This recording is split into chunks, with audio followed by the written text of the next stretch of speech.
Bonsoir et merci de nous rejoindre pour le 19h30 sur la MBC. Voyons le sommaire pour démarrer. Des graffitis inscrits sur des rochers de la montagne aux Mornes, habitants, guides et internautes consternés. Les réservoirs se vident, la CWA multiplie ses actions pour assurer la distribution d'eau potable dans les foyers. Focus ce soir sur la pénurie de main-d'œuvre locale dans le secteur de la construction. Malgré une forte demande, la relève mauricienne peine à se concrétiser. Écoute-moi l'héritage été. Qui mon l'héritage? Elle combine les mots pour raconter la vie. Nous conversons avec Christelle Spéville, championne de slam. Et puis le monde se réunira à Paris à partir de demain pour le sommet international sur l'intelligence artificielle. Objectif, s'adapter aux évolutions. On ouvre cette édition avec cet acte de vandalisme commis sur la montagne emblématique aux Mornes. Des graffitis ont été inscrits sur un rocher au sommet. La photo fait le buzz sur les réseaux sociaux et suscite une vague d'indignation. Habitants, guides et randonneurs se disent consternés. Le nettoyage du rocher a débuté. Et là, nous apprenons que le Mourne Heritage Trust Fund a fait une déposition à la police au sujet de cet acte. Une enquête est ouverte. On revient ce soir sur cette affaire dans ce reportage de Jalila Senali. Sur des photos qui ont récemment fait le tour des réseaux sociaux, l'on peut voir sur certains rochers des graffitis. Ceux responsables ont fait fi des règlements et autres consignes qui sont clairement affichées au point de départ de la montée au Morne-Brabant. Les autres bizarres, on va dire, pas faire des affaires comme ça. Toutes les affaires, nous avons besoin de respect. Pour Daven, guide depuis plus de 25 ans, escalader cette montagne est un pèlerinage. Il lance un appel à plus de sensibilisation et de sécurité sur place. Je vous une histoire. Depuis quand la montagne est traitée patrimoine mondial, quelle année, toutes les plantes indigènes, médicinales, mais il est bien sanguinant, hein, parce qu'il y a des clients quatre coins du monde qui viennent là. Du monde, ils peuvent faire un hiking. Au fait, les gens regardent la vie. Je peux faire des affaires imbéciles aux montagnes là. Ça, moi pas trop ça correct. Selon les randonneurs, l'exercice de nettoyage a déjà commencé, mais le mal est fait, disent-ils. En fait, il y a des tags nous trouvons en mi-chemin et aussi au summit. Gaspillage, pas bon pour la vision de l'île Maurice, tout ça, c'est un manque de respect. Il est bien décevant nous tous ces tags-là parce qu'il n'y a pas de respect pour la nature, pas de respect pour le patrimoine. Surtout qui fait que là, nous avons fait de l'esclavage. Donc le monde, c'est un monument vraiment pour la liberté des esclaves. Mais Banlen commence à nettoyer. Je crois que je ne servi un peu solution pétrole pour tirer, mais il y a encore graffiti coulé à jeunes roches là. Et moi, je tiens un bon appel à mon autorité pour ça. Je tiens envie que nous soyons un peu plus stricts. Veille un peu plus beaucoup d'immunes qui montent là-haut, guetter peut-être empêcher les autres emmènent telle ou telle affaire. Parce que je connais la bonne réglementation là-bas et qui doit faire bien ce travail. Mais peut-être empêcher les autres emmènent ban lapin, ban tag, tout ça. Parce que parcours là, c'est facile pour faire. Le Mourne Heritage Trust Fund a fait une déposition à la police suite à ces actes de vandalisme. Il nous revient qu'une enquête est en cours. Parlons de la situation de l'eau à Maurice. Si la sécheresse persiste, eh bien, certains réservoirs seront à sec d'ici un mois ou peut-être fin mars. Une situation jugée critique par la CWA.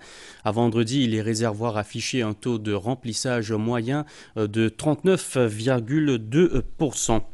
La Water Resources Commission et la CWA ont pris des actions immédiates pour assurer la distribution d'eau potable dans les foyers. Dans le nord, par exemple, plusieurs réservoirs d'appoint ont été installés. Ravish Possenou nous explique ces mesures. La Central Water Authority a mis en place plusieurs réservoirs d'eau ayant une capacité de 9000 litres dans les régions nord du pays. Par ailleurs, une nouvelle station de traitement d'eau mobile a été installée à Notre-Dame, capable de fournir 1,5 million de litres d'eau dans le nord quotidiennement. Pour cela, les habitants du nord, nous avons la rivière qui trouve près à Calbas. Alors, nous faisons une installation, la pompe, pour pompe de l'eau, envoyer dans nos systèmes de traitement mobile et puis traiter, nous mettons dans le réservoir pour distribuer dans la région du nord. Par jour, nous pouvons traiter environ 1500 mètres cubes d'eau, qui est équivalent à 1 500 000 litres de l'eau par jour. Et avec sa production-là, ça peut capable de soulager un petit peu la situation dans la région du Nord. Quand nous finissons de filtrer, nous traiter, nous ajoutons nos clos, les vignes de l'eau consommable. Des camions citernes sont également à la disposition des habitants du Nord. De là, les soulages nous un peu. Après des jours, nous avons servi tigui. Mais c'est moi qui besoin de servir bien tigui, comme dire minime pour laver, nous besoin prendre, comme pas capable prendre de robinet, mais j'ai besoin de vider là, laver tigui. Ça, on prend des réserves pour gamader, pas aucun problème. Tout le monde dans la peine de l'eau, mais moi bien content CWAP réussi à faire un petit peu move pour dépanner nous. La CWA compte actuellement 60 stations de traitement d'eau mobile à travers le pays. Les autorités réitèrent leur appel pour une utilisation judicieuse de l'eau. Il fait chaud ces jours-ci, les climatiseurs et ventilateurs apportent un soulagement mais font grimper la facture d'électricité. Cette année encore, la consommation électrique bat des records, soulignant l'importance d'une utilisation responsable. Heureusement, certains appareils sont désormais conçus pour consommer moins d'énergie. On fait le point avec Sarah Ono. Avec la hausse des températures, rafraîchir son intérieur sans exploser sa facture passe par des solutions plus efficaces. Les climatiseurs à onduleurs qui ajustent leur puissance en temps réel et certains ventilateurs consomment moins d'électricité. Ils remplacent progressivement la climatisation traditionnelle connue pour générer des surcharges d'électricité. Une climatisation traditionnelle on-off, ce qu'on appelle on-off, ce compresseur, les roulés, et quand il arrive à atteindre cette température, il couper et après il redémarrer. À chaque fois qu'il redémarre, il y a une surcharge de consommation. Par contre, l'inverter, il pour régulariser la vitesse du compresseur, il n'a pas pris aucune surcharge, il peut rouler à une petite vitesse. Les climatiseurs traditionnels disparaîtront sur le marché, d'autant plus qu'une nouvelle réglementation viendra limiter l'importation de ces produits. Le ministère peut venir de l'avant avec une regulations, le Minimum Energy Performance Regulations, qui pour limiter un petit peu ça on-off là sur le marché. Nous pouvons bloquer à l'import avec le Minimum Energy Performance Standard. Les climatiseurs à onduleurs existent déjà en magasin et les Mauriciens peuvent adopter des choix plus éco-responsables. Il y a deux types de clients. Il y en a venu juste pour eux qui ont climatiseur inverter, mais il y en a venu comme quoi qui est venu à cause prix là. Nous expliquons que l'inverter est plus économique. Les Mauriciens conscients de l'impact énergétique essayent d'optimiser l'utilisation de leurs climatiseurs existants. Le soir, un petit timer, il peut allumer que pendant peut-être 2 heures de temps, 3 heures de temps, puis il éteint pendant le soir. On achetait bien avant, pas de chocolat in inverter, et moi j'avais dit un climatiseur normal. Seulement moi réglé mon climatiseur 23-24 degrés. La demande en électricité a atteint un record de 567,9 MW le 5 février cette année, contre 525,7 MW l'an dernier à la même période. Face à cette hausse, le CEB sensibilise le public jusqu'au 6 mars sur les gestes simples pour réduire la consommation et préserver l'environnement. Le dernier rapport du registre national du cancer a été rendu public cette semaine. Il révèle une légère baisse du nombre de cas recensés, passant d'environ 3200 en 2022 à 2800 en 2023. Toutefois, cette diminution ne reflète pas la tendance observée au cours des 20 dernières années. Créé en 1993, ce registre collecte des données précieuses qui permettent de mieux planifier et orienter les décisions en matière de santé publique. Cynthia Moutou nous résume ce dernier rapport. Cela fait 17 ans depuis que Cossil Parbou s'est fait opérer pour un cancer du sein, suivi de séances de chimio et de radiothérapie. Aujourd'hui, à 81 ans, elle suit de nouveaux traitements. Pas trouvé qu'il y a la honte là-dedans si on a un cancer. Il n'y a pas une maladie attrapée comme ça. Et nous, au contraire, quand nous causons, il bon. Si un jour, on connaît une idée, il donne nous, ça soulage nous. Mais bon, pas si une personne soulage. Mais c'est assez fort dans la tête. Mais là, il y a 1 an et demi, je veux dire, que je me suis senti beaucoup de douleur. Il fait un examen, là, qu'il a trouvé, il y a quelque chose qui n'est pas trop normal, qui va recommencer un traitement pour les os. Le cancer du sein, qui peut se propager aux os, est l'une des principales tumeurs chez la femme. Chez les hommes, c'est le cancer de la prostate. Selon les derniers chiffres du registre national en 2023, 2841 cas de cancer ont été recensés, une légère baisse comparée à 2022. Comparé avec le rapport 2022, il y a une baisse du nombre de cas. En 2022, c'était environ 3200 cas. C'est la communauté de 2800 cas. Mais sa baisse là, il y a une baisse qui n'est pas vraiment significative parce que comment nous avons cette tendance sur les 20 dernières années, le nombre de cancers est en augmentation. Mais seulement il y a une petite variation d'année en année que tu es capable de monter un ticket, baisser un ticket. L'âge moyen des patients cancéreux est de 63,9 ans pour les hommes et de 60 ans pour les femmes. Et 61,2% des cas ont 60 ans et plus. Quant au cancer pédiatrique chez les enfants de 0 à 14 ans, il ne représente que 0,85% de tous les cas. Sachez qu'en 2023, sur 11 839 décès à Maurice, 1546 étaient attribués au cancer. Faut-il construire des pistes cyclables le long de certaines routes ou pas? Une décision sera bientôt prise par les autorités. C'est ce qu'a déclaré le ministre des Infrastructures nationales, Ajay Ganes. Il effectuait une série de visites cette semaine pour constater l'avancée des projets routiers dans les Hautes-Plaines-Williams. Migan Ponapanaiken. À Henrietta, les travaux dans le cadre de la deuxième phase du projet pour raccorder la brasserie à Bossonge ont bien progressé. Toutefois, la réalisation de cette route suscite des interrogations parmi les habitants de la localité. Ils évoquent notamment la question de sécurité. Le chemin qui nous vient pour nous traverser, comment tu peux traverser avant là, il est entrecoupé par sa nouvelle route qui peut faire là. Donc, ce qui nous peut demander, que le gouvernement fait le nécessaire, fait un chemin, un passage qui nous donne des enfants qui ont traversé par l'école en sécurité. Redonnez-nous accès comment nous étions avant. Ce chemin qui peut faire nouveau passe là-haut. Nous regagnons accès normal. Sur place, ce mercredi après-midi, le ministre des Infrastructures nationales, Ajay Ganes, et les élus de cette circonscription ont écouté les doléances des principaux concernés. Des solutions appropriées seront trouvées. Un peu plus loin à Holyrood, les travaux pour l'élargissement de la route sont bloqués depuis plusieurs mois suite à un litige avec l'une des familles. La visite a permis de trouver un consensus. Il y a un cycle lane dedans. Le projet là, tu peux prendre un terrain disproportionné. Nous cause avec les stakeholders et finalement seulement le chemin qui est nécessaire qui peut prendre. On dépasse presque 400 millions de roupies à ce jour le bicycle lane. Alors très probablement ça, dans les jours à venir, nous allons pouvoir prendre décision le bicycle lane. Quant au flic en flac à bypass, le projet a pris du retard. Le design du pont qui enjambera la rivière Rempart a été finalisé. Il permettra des économies de 60 millions de roupies selon les autorités. La route de contournement devrait être prête en août prochain. La passerelle sur l'autoroute M2 à Rochebois, qui avait été détruite l'an dernier par un poids lourd, sera reconstruite. La construction a débuté cette semaine et devrait durer jusqu'à octobre. Ce projet coûtera dans les 17 millions de roupies.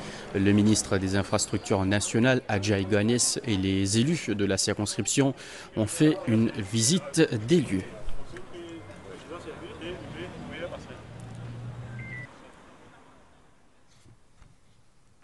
Et puis ce verdict de la Cour de justice du COMESA cette semaine, elle a trouvé que l'ancien gouvernement a violé le traité du COMESA en imposant des droits de douane sur l'huile comestible en 2018.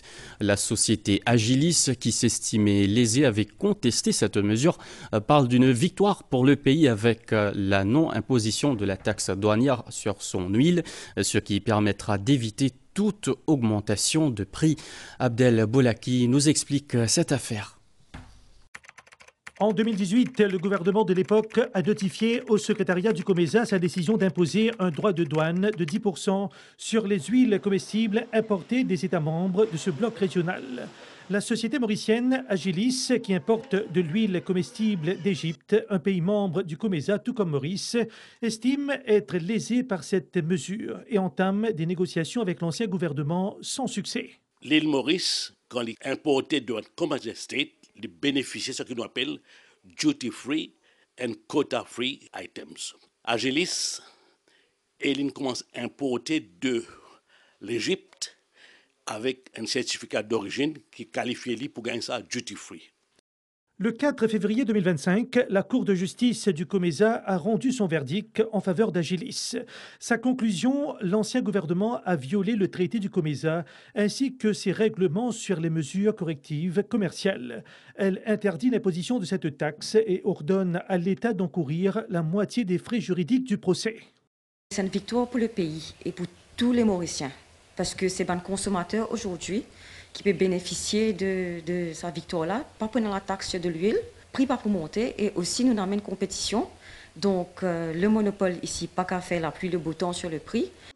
L'équipe légale d'Agilis se réunit actuellement pour calculer le montant des réparations à verser à la société. Nous pouvons gagner un verdict par 7 juges africains qui viennent Maurice pour la première fois. Nous appelons un landmark judgment mais de tous les 20 États de COMESA.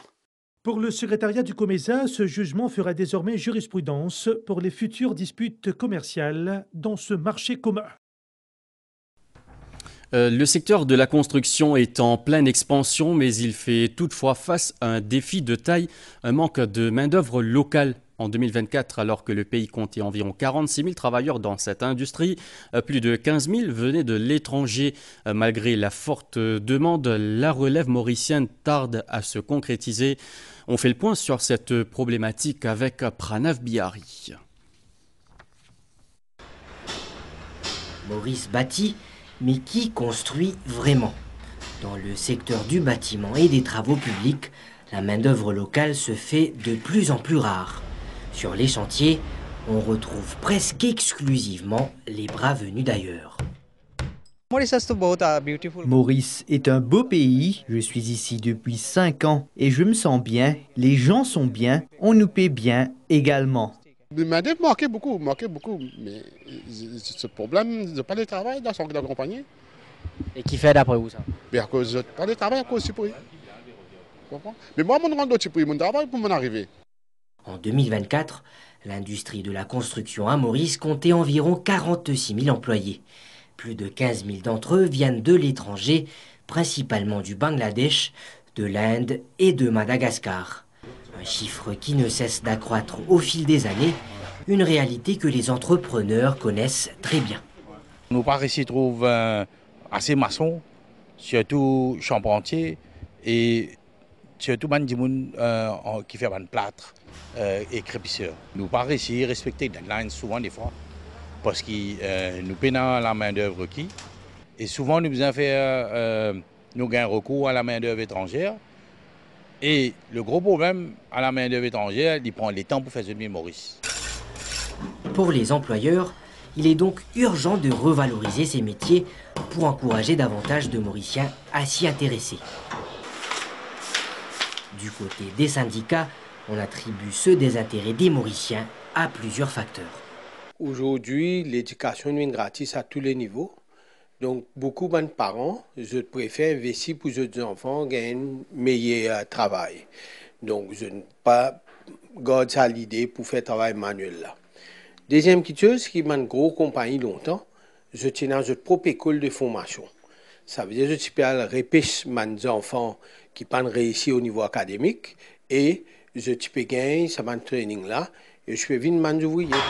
Mais avec la venue de mes travailleurs étrangers, ça va une compagnie là, je suis une ferme, je l'école de formation parce qu'il est plus facile. Vous gagnez travailler déjà formé des vidéos, donc ça mène niveau travail. Troisième raison, c'est qu'il y a aussi des jeunes qui finissent quitter le pays, qui n'allaient. Certains final suivent cours dans le secteur de la construction. Mais il y a une quatrième raison, maintenant le peu de travailleurs mauriciens qui ne restaient dans le pays, je trouve qu'il y a une meilleure opportunité sur le marché domestique. Donc quand je travaille pour moi-même, je gagne plus d'argent. La revalorisation de ces métiers passe par une formation plus complète et rigoureuse. Au lycée polytechnique Suggy Forget du MITD, plusieurs jeunes ont choisi de se former au métier du bâtiment. Un apprentissage qui allie théorie et pratique. Là, nous mettons un coffrage plancher en béton armé. Et là, nous avons une plaque pour dalle. Par exemple, ici, nous avons un échafaudage probable ici pour monter. Nous avons un safety qui est tout proposé par l'école. Et dans les classes, les étudiants acquièrent les bases scientifiques du métier, de la lecture des plans à l'utilisation des matériaux. Des compétences qui sont très demandées sur le marché du travail. Je pense qu'il y a beaucoup de potentiel à Maurice ici, vu que c'est un travail qui est bien demanding. Ça, c'est tout le temps intéressant pour fonder nos propres compagnies. Mais je préfère faire ici même à Maurice. Chaque année, entre 60 et 75 étudiants complètent leur formation au métier du bâtiment au MITD. Un nombre nettement insuffisant pour répondre à la forte demande de l'industrie. La preuve, plus de 75% d'entre eux trouvent un emploi avant même d'avoir terminé leur étude. Vous avez un centre en cours. Tout d'abord, nous avons un premier cours au niveau 2, National Certificate niveau 2, qu'on nous fait un peu maçonnerie, montrer aux élèves, battre béton, pose bloc, travail bien simple. Et au niveau 3, là, il est un petit peu plus avancé, quand nous faisons la fondation, nous allons faire pose bloc, nous faire crépissage, nous allons faire pose tiles, nous allons faire ferraillage, le métier complètement dans la construction. Et aussi, au niveau plus avancé maintenant, au niveau 5, nous avons un cours à lycée polytechnique de Flac, qu'on nous fait le brevet de technicien en bâtiment. Mais alors que les bâtiments continuent de s'élever, une question demeure. Maurice pourra-t-elle un jour construire avec ses propres forces? Pour l'heure, le secteur reste porté par une main-d'œuvre étrangère, en attendant que la relève locale reprenne enfin le relais. À l'étranger, au Mexique, un accident entre un bus et un camion a fait 41 morts. Selon la compagnie d'autobus, le camion a empiété sur la voie du car, rendant la collision inévitable. Après l'impact, le bus a entièrement pris feu, comme en témoignent des vidéos diffusées par de grands médias mexicains. Du 10 au 11 février, Paris deviendra la capitale mondiale de l'intelligence artificielle. Elle accueillera le sommet pour l'action sur l'IA. Cet événement réunira des chefs d'État et de gouvernement, des dirigeants d'organisations internationales, des entreprises, des académiciens et autres acteurs du monde entier. Cela fait déjà 60 ans que la MBC accompagne les Mauriciens d'une seule chaîne à ses débuts. Elle en propose aujourd'hui plus d'une quinzaine. Au fil des décennies, plusieurs moments clés ont marqué l'histoire de la télévision mauricienne. Remontons le temps à 1965, l'année où les Mauriciens ont découvert pour la première fois la magie du petit écran en noir et blanc. Certains s'en souviennent encore. Vous le verrez dans ce reportage de Sarah Ono. Il y a 60 ans, en 1965, les Mauriciens découvraient pour la première fois la magie de l'image animée sur un écran de télévision. Un moment historique, inoubliable pour ceux qui l'ont vécu. À l'occasion des 60 ans de l'MBC, des témoins de cette époque nous replongent dans les débuts de la télévision à Maurice. Nous avons une télévision dans la cour Bazar Pierre-Pipe. C'est la bonne tout précisé pour la télévision. À l'époque, là, tu peux gagner une bonanza.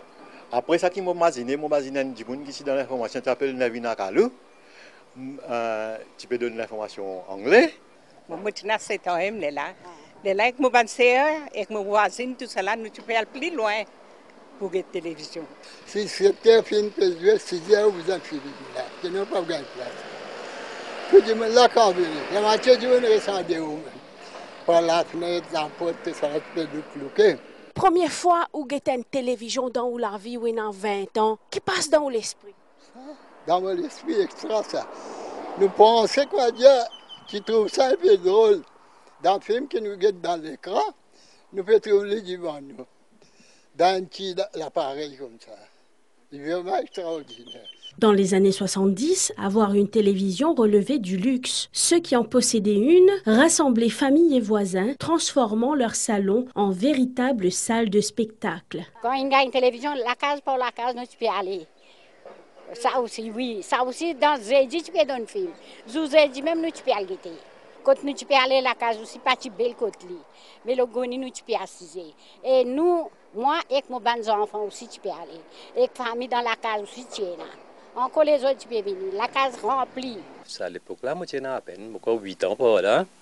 Bon, pas acheter une télévision. Les petits black and white, une grosse télévision. Moi, je me rappelle ce mois, grande big. Je pensais troisième télévision, bien quatrième dans l'endroit. On va pas tester. Il y a beaucoup de monde dans les environs. Tu peux venir contre nous. Tous les jours, tu peux venir guetter. À l'époque là, la case pas trop grand. Le du monde assisé, c'est assez serré. Il y a du monde maintenant assisé. Il y a du monde proche au petit banc assisé. Il y a un film encore. Voyez tout the bottom of the sea. Ça, tu peux gagner ça toutes les semaines. Après, tu as un cheval là-dedans. Black Beauty, vous pensez? De la simple transmission en noir et blanc à l'ère du numérique, la MBC a accompagné l'évolution des médias à Maurice. 6 décennies plus tard, on célèbre cette télévision dont les premières images ont illuminé les foyers mauriciens. Rencontre ce soir avec une passionnée des mots. Christelle Spéville, originaire de Rodrigue, vient de remporter le premier prix d'un concours de slam sur les 190 ans de l'abolition de l'esclavage.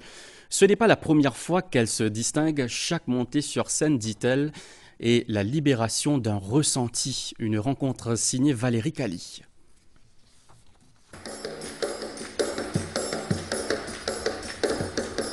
Écoute-moi l'héritage été. Qui mon héritage apporte mon CV afro, qui souvent la cible ban moquerie et mépris, discrimination, stigmatisation, ban traumatisme qui transmettent des générations en génération. Ces mots à elle, elle les vit, elle les défend farouchement. Christelle Spéville est une poétesse. Elle n'a que 11 ans quand elle couche ses premiers écrits sur papier. Élève mâle dans sa peau, victime de harcèlement scolaire, l'écriture a été une échappatoire libératrice. Moi, j'ai écrit qui nous tous nous différents et qui nous avons un goût différent, nous faisons quelque chose de différent, mais qui nous disait respecter en fait nos prochains. Pas bully nos camarades par rapport à nos différences, mais au contraire, nous célébrer nos différences. Ça a tout changé en fait. De chenille en chrysalide, Christelle Spéville se décrit aujourd'hui comme un papillon avide de liberté. Installée à Maurice depuis une vingtaine d'années, la jeune femme, coordinatrice de projet, prend son carnet à chaque fois qu'elle a quelque chose à dire. Je ne peux pas écrire juste pour écrire. Je veux écrire pour, voilà, pour laisser une marque. Il y a des gens qui, dans l'audience qui peut guetter moi, quand je sortis là, je disais, rappelle au moins un mot, ne serait-ce qu'un mot de ce que j'ai dit. Qui est un fait de société qui fait à où, comment dire, envie laisser une trace. Toujours et toujours la femme. Étant moi-même une femme et voilà, étant la fille d'une femme qui a été victime de violences domestiques, une femme forte, une femme courage, étant une femme qui a travaillé, qui a soutenu d'autres femmes victimes de violences, qui fait face à beaucoup de problèmes. Championne de slam dans son Rodrigue natal, la poétesse ne se lasse jamais d'apprendre les contours de son art. Mais Christelle Spéville a son style, qu'elle livre sans filtre. Tu ne dois pas essayer de ressembler ou être quelqu'un d'autre. Just be yourself. Et c'est dans sa authenticité-là qui nous trouve la beauté justement de ton style, de ton œuvre. Le style de Christelle, c'est mot cru, sans filtre, mais toujours bien sûr en restant dans le respect. Nous sommes capables de dire ça qui nous est pour nous dire, sans filtre, mais tout en respectant justement les autres et ne pas blesser sensibilité du monde. Quand dans une prestation sur la scène, nous avons le sentiment que ça l'écriture là ou potli. Je voulais montrer ça qui m'a ressenti parce que mon art, je le vis. Comment est-ce que je vais faire quand je serai sur scène? Est-ce que je vais bouger? Est-ce que je vais danser? Est-ce que je vais courir? Comment sera mon visage? Je vis le texte d'abord avant de l'accoucher sur papier. Ensuite, je viens sur scène et je vis la prestation. La Hindu Mahasabha a organisé aujourd'hui une prière au Ganga Talao pour donner le coup d'envoi officiel de ses activités dans le cadre de la fête de Maha Shivaratri qui sera célébrée ce mois-ci. Cette prière intitulée Rudra Mahayaj a réuni des dévots qui ont aussi prié pour qu'il pleuve à Maurice.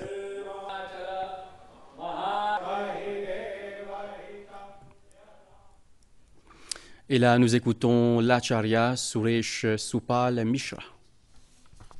tout peut participer pour faire ça hawan là, pour faire ça yaj là, pour la prière, pour gagner de l'eau, pour gagner prospérité, pour gagner la paix. La cause ça, nous commençons à puja là aujourd'hui et depuis l'autre semaine, tout ban Shivratri pour que vous veniez, ban bhakta ban devo pour venir prendre de l'eau. Et quand je peux prendre de l'eau, je peux prendre de l'eau purifiée pour aller vide le Shivling même. L'artiste Ismet Ganti dévoile son parcours à travers son exposition Panji, à découvrir jusqu'au 26 février au Kodan. Immersion ce soir dans son univers artistique signé Candy Mangra.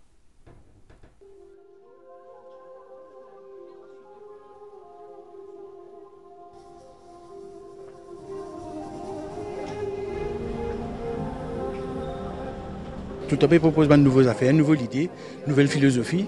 Sur un travail, on a quelque chose de derrière qui est très fort.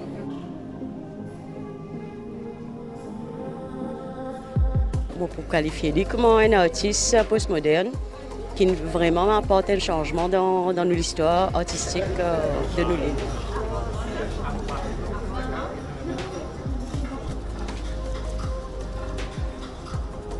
Et reflète l'idée d'un monde sans frontières, où les humains cohabitent avec la nature dans une harmonie parfaite.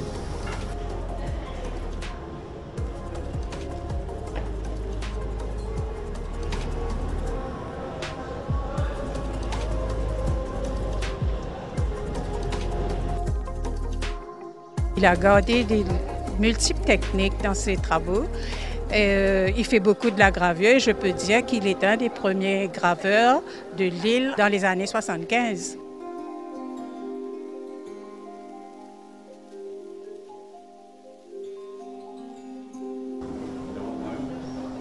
Parce que moi, l'essentiel, c'est apporter quelque chose de nouveau. Et une fois qu'ils m'ont réussi à atteindre sa but-là, je suis content.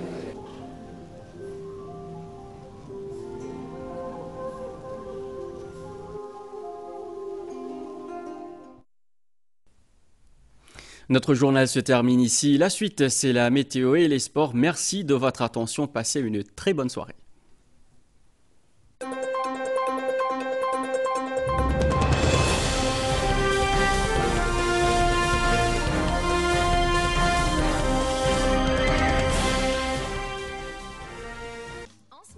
Avec ton Chicky Fun Meal, tu pars t'amuser à Splash & Fun. Toboggan aquatique, piscine pour tous les âges et plein d'autres activités. Avec ton ticket offert, découvre le Splash & Fun pour un max de splash.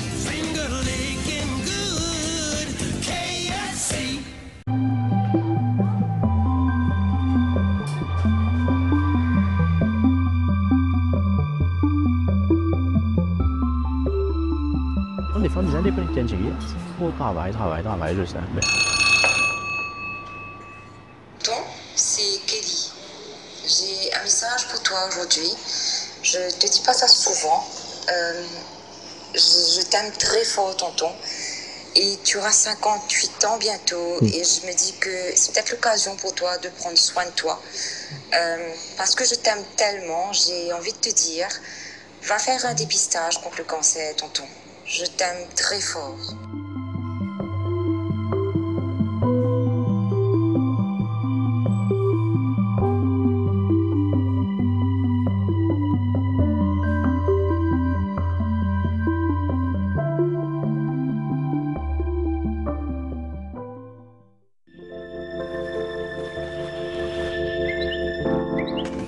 À 16h ce dimanche, le cyclone tropical intense Vince était centré à environ 670 km à l'est-sud-est de Rodrigue.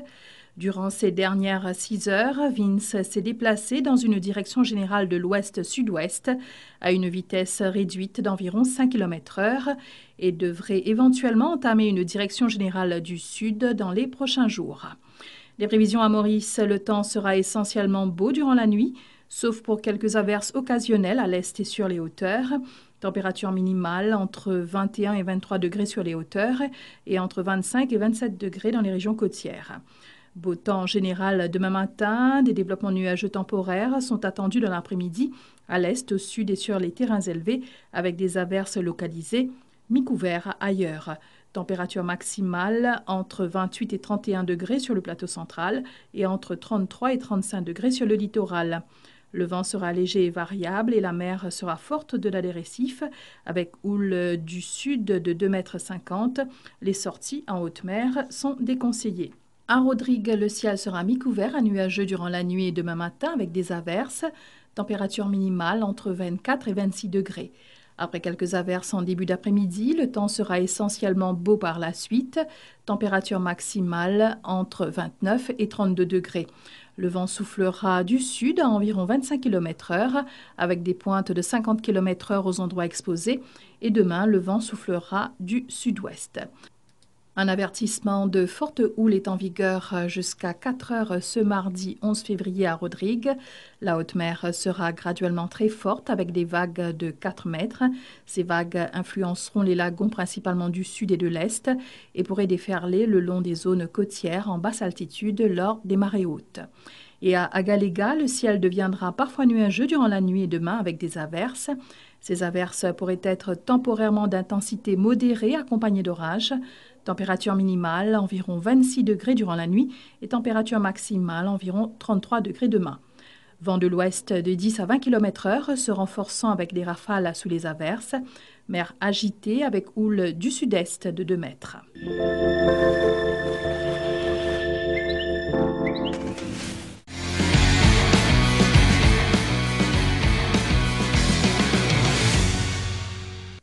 Bonsoir à tous, heureux de vous retrouver pour cette page sportive. On commence avec cette excellente nouvelle en provenance du Luxembourg. Pour son premier rendez-vous de l'année, le docteur Bernard Baptiste a fait forte impression hier au meeting Indo Régio 4. En finale du concours de poids, il a réalisé un jet à 16,63 m, une performance qui lui a permis de monter sur la première place du podium. Et toujours en athlétisme, mais cette fois-ci au championnat de France en salle, où Jérémy Lararodeuse a décroché la médaille d'argent sur le 60 mètres. Et après avoir dominé sa série et sa demi-finale, le sprinter mauricien a terminé deuxième de la finale en 7 secondes et 84 centièmes. Jérémy Lararodeuse a été devancé de 9 centièmes par Lee Browin. La prestation est belle et surtout prometteuse en vue de cette nouvelle saison. Et on enchaîne avec une autre belle nouvelle pour les athlètes mauriciens en cyclisme autour des Émirats Arabes Unis féminins. Kimberley Lecourt a décroché son premier podium de la saison. Elle a fini bronzée et troisième au général. Initialement prévu comme un simple entraînement, ce résultat marque véritablement le retour de Kimberley Lecourt après son opération en octobre dernier. Ce podium rapporte à son équipe et à Maurice ses premiers points UCI. Football sur le plan local avec les 16e de finale de la MFA Cup. L'AS Vakwa Phoenix a réduit à 10 dès la 5e minute à disposer de Mangalcan SC 1-0. C'était cet après-midi au New George Fifth Stadium à Curpip. Au prochain tour, les Vakwasiens seront opposés aux Chabal Citizens Vikash Bagherati. Coup dur pour l'AS Vakwa Phoenix dès la 4e minute de ce 16e de finale de la MFA Cup. Mésentente entre le défenseur central Nilesh Gokula et son gardien Richardson Louise. Ce dernier repousse le ballon de la main en dehors de sa surface sur la tentative d'Elwin Lamour. Carton rouge direct, les Vakwasiens doivent évoluer à 10 à partir de là. Toutefois, en face, le jeu ultra-défensif de Mangalcan SC ne lui permet pas de pleinement profiter de cette supériorité numérique. Après une série de tentatives, par contre, l'AS Vakwa Phoenix finit par faire craquer cette défense adverse. Cédric Théodore reprend victorieusement ce ballon qui lui arrive dans les pieds à la 43e minute. Un but qui intervient à un moment psychologique dans le match. La réaction de Mangalcan SC n'arrivera qu'en fin de partie avec cette tentative du substitut Ainsley Lorenzo. Riccinani remporte ce duel comme tant d'autres tout au long de cette rencontre. L'équipe vakwasienne s'impose par 1-0 et sera opposée au Chabal Citizen SC en 8e de finale. Direction l'Angleterre avec le 4e tour de la FA Cup. Actuellement, Liverpool affronte Plymouth et le score est de 0-0 à la 49e minute. Un peu plus tôt ce dimanche, Wolverhampton est allé battre Blackburn Rovers 2-0. Les Wolves rejoignent ainsi Bournemouth et Brighton en 8e de finale. Et oui, hier, Bournemouth a dominé Everton pour se qualifier pour le prochain tour, tandis que Brighton a créé la sensation en éliminant Chelsea. Coyol Seattle revient sur ces deux rencontres.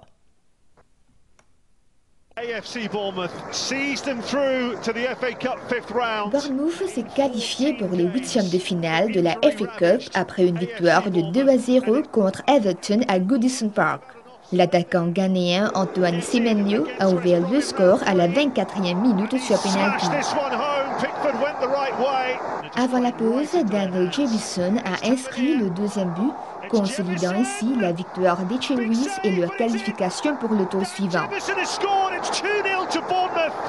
De son côté, demi-finaliste de la Cup la saison dernière, Chelsea n'ira pas aussi loin sur cet exercice. Les Blues ont été éliminés en 16e de finale. C'est sur la pelouse de Brighton que les Londoniens ont été battus 2-1 après avoir pourtant ouvert le score sur un contre son camp de Verbruggen. Les Seagulls ont toutefois pu renverser la vapeur et se sont qualifiés pour les 8e de finale.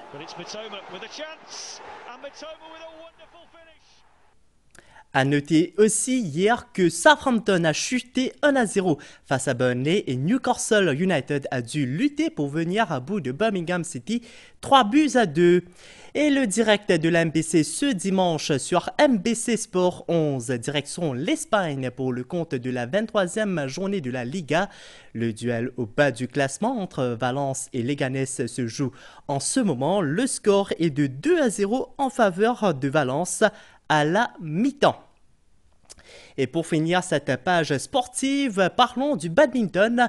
Les championnats d'Afrique senior se dérouleront cette semaine à Douala, au Cameroun. Maurice sera représenté par 5 athlètes, dont les sœurs Elsa et Kiara Hauhong.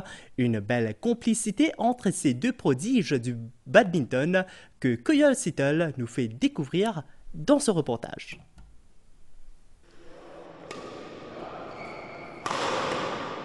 Elsa et Kiara Hauhong, deux jeunes prodiges du badminton féminin, incarnent l'avenir de cette discipline à Maurice. Ces deux sœurs se préparent à représenter Maurice au championnat d'Afrique senior à Douala en février.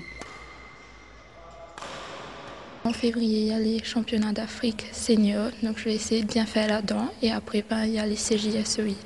Double championne d'Afrique U19 2024 en double dames et par équipe au Sénégal, Elsa et Kiara ont déjà prouvé qu'elles pouvaient rivaliser avec les meilleurs de leur génération. J'avais essayé plusieurs sports avant et tout, et après j'ai vu que badminton pouvait arriver loin, donc j'ai continué. Là, il y aura la compétition All Africa Senior Championships, et je vais essayer de bien faire. Et après, il y a aussi les CJSOI où je vais essayer de faire mieux aussi. Du 10 au 16 février, Maurice sera représenté par 5 badistes à ses championnats d'Afrique senior. Là, on est en train de peaufiner la préparation. Nous avons une équipe très jeune au niveau des filles et au niveau des garçons. Nous avons Julien, Alex et un jeune, Lucas. Et c'est un mix d'expérience et de jeunes qui est très bon pour l'avenir de Maurice. Et les jeunes commencent à se montrer. Et on compte faire notre maximum au championnat d'Afrique senior. La team Maurice est déjà au Cameroun. Sanketh Fukyun qui a décidé de faire l'impasse sur la compétition.